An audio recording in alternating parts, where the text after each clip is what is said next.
Muhammad Natsir Datuk Sinaro Panjang lahir pada 17 Juli 1908 di Kampung Jembatan Baukia, Alahan Panjang, Kabupaten Solok, Sumatera Barat. Merupakan anak ketiga dari 4 bersaudara. Ayah beliau bernama Idris Sultan Saribado, merupakan seorang juru tulis kantrolis di masa penjajahan Belanda.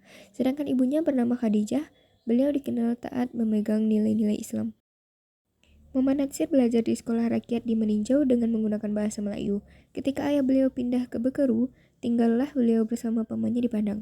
Beliau masuk sekolah His Adabiyah yang dikelola oleh Dr. Haji Abdul Muhammad. Ketika His Negeri dibuka di Solo, Natsir dipindahkan ke Solo. Ia tinggal dengan Haji Musa, saudagar yang cukup terkenal di Solo. Pada sore hari, beliau belajar mendalami agama di Madrasah Diniyah Solo, dan pada malam harinya beliau belajar mengaji Al-Quran dan bahasa Arab di surau. Setelah 3 tahun di Solo, beliau pindah ke His Padang. Natsir mulai berkecimpung di dunia politik praktis setelah menjadi anggota Partai Islam Indonesia awal tahun 40-an. Memimpin organisasi Majelis Islam Al-Indonesia 1928-1932. Itu aktif di Jong Islamiten, Bon Bandung. Disinilah Natsir bertemu dengan Mr. Kasman Singodimedjo dan Mr. Muharrem Prawoto Mangkusumato dan bersama menemui Haji Agus Salim untuk konsultasi, diskusi, menimba ilmu. Di sini pula ia bertemu dengan Nur Nahar, aktivitas Pandu Putri Natipich yang kemudian dinikahinya di Bandung pada 20 Oktober 1934 serta menjadi teman pendamping hidup beliau dan perjuangan beliau sampai akhir hayatnya. 1932 sampai 1942 Direktur Pendidikan Islam atau Pendis Bandung, 1940 sampai 1942 anggota Dewan Kabupaten Bandung, 1942 sampai 1945 Kepala Biro Pendidikan Kertamudaya Bandung, 1945 sampai 1946 anggota Badan Pekerja KNIP, Komite Nasional Indonesia Pusat. Kiprah Natsir menanjak ketika menjadi anggota KNIP tahun 1945 sampai 1946, ditunjuk menjadi Menteri Penerangan Republik Indonesia. Partisipasi spektakuler Natsir dalam sejarah 1950, Indonesia berstatus RIS sebagai produksi dari KMB. Natsir melontarkan statement yang dikenal dengan Most Integral Natsir. Implikasinya, Indonesia yang menjadi 17 negara bagian kembali ke NKRI.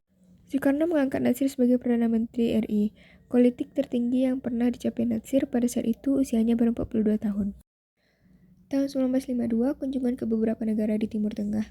Pucuk pemimpin Partai Masyumi 1950-1958 anggota Parlemen RI dari fraksi Masyumi. 1956 memimpin sidang Muktamar Alam Islami di Damaskus, Syria. Menggerakkan solidaritas masyarakat Indonesia, membantu perjuangan kemerdekaan di Afrika Utara. 1956 sampai 1958 anggota konstituante RI Januari 1957 menerima bintang Nikar Istikar dari Presiden Tunisia Lamine Bey atas jasanya dalam membantu perjuangan kemerdekaan rakyat Afrika Utara. Pada Februari 1967 bersama dengan para ulama dan zuama bertempat di Masjid Al-Munawwarah, Kabupaten Balitana, Abang Jakarta membentuk Yayasan Dewan Dakwah Islamiyah Indonesia. Dan sejak tahun itu diangkat menjadi Ketua Dewan Dakwah yang dijabat beliau sampai akhir hayatnya. Pada 1967 itu pula Natsir menjabat sebagai Vice President Maurice Islam Congress atau markas di Karachi, Pakistan. Selama tahun 1967 sangat menonjol kunjungan-kunjungan ke Timur Tengah atas undangan pemerintahan dari negara tersebut. Di tahun 1967 itu juga beliau menggerakkan solidaritas Islam untuk pembebasan Masjidil Aqsa dan pembebasan Muslim di Palestina. Pesan Muhammad Natsir, apabila sasaran dakwah berhadapan dengan bantahan atau rintangan dan tantangan, harus diatasi dengan kafiyah yang lebih baik karena tugas risalah Islamiyah adalah mendatangkan rahmat bagi segenap alam. Sudah menjadi tabiat pembawaan, setiap risalah pasti menghadapi tantangan. Tugas dakwah senantiasa mengandung dua segi, binaan di wadifaan, membina mereka yang sudah muslim, baik sejak lahir maupun yang baru masuk Islam karena keberhasilan dakwah. Mempertahankan Islam serta umatnya, dari yang tidak senang melihat kemajuan bahkan melihat Islam lawan yang harus dihabisi.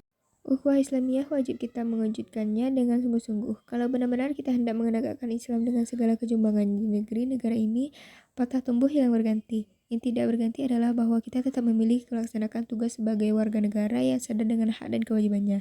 Keputusan kita adalah kita tidak akan pasif.